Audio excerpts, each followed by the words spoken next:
Assalamu alaikum wa rahmatullahi ta'ala wa barakatuh. Abonné wu awni chou naw kle na here la nyani na la fara kan bela jeli kle he ala kan shi here la inshallah abal manche do fache do dinche do doche do ka kalanfa do ka kalande no ene maître badra ali badini di sabali kan inshallah la ka sabali dineni aw bela jeli ma mashallah bi shu na bon meni ala to bilibili do ye ngumana mo chari nyon ke inshallah no ye fabheta lezi kafara aka kudamu wele yoro ka fabheta lezi kafara ka kudamu wele ale bolo langolontina anato ni ikan na folo la jelene benna ibolo ibana war heke min do kawati mi kono kudamu nato ani wod na folo de benna ibolo na jina bana bana musofinde be seife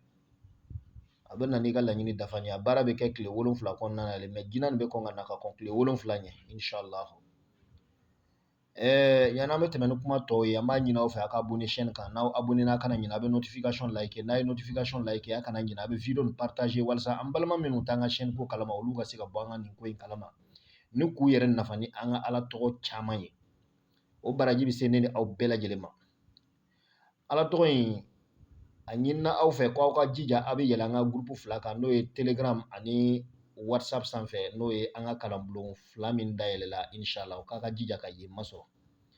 n'aw ye yen masɔrɔ inshallah a bɛ nafa dɔ sɔrɔ aw ma sigi ni min ye aw bɛ kabakoya aw tɛ sɔn ka da la k'a fɔ ko adamaden bɛ to i yɛrɛ ma ka ni ala tɔgɔ ninnu ta ka to k'a cari diɲɛ bɛɛ fɛ kalanbulon mɔgɔ caman ba de bɛ groupe youtube sanfɛ o ɲɛ b'an na parce que caman tɛmɛna youtube sanfɛ ka sɔrɔ ka taa don groupe kɔnɔ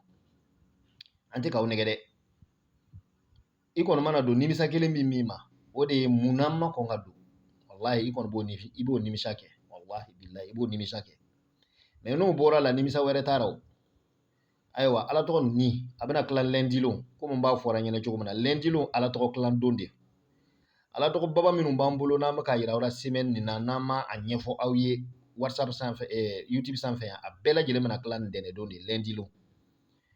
ni lundi tɛmɛna aw ka sɔrɔ ka taa yɛlɛ groupe sanfɛ mɔgɔ si kana mɔgɔ si tulo ban ko i tun ye nin fɔ yan non n b'a fɔ a ma aw ni ce aw ka faamuya ko ɲuman na aw salamu alaikum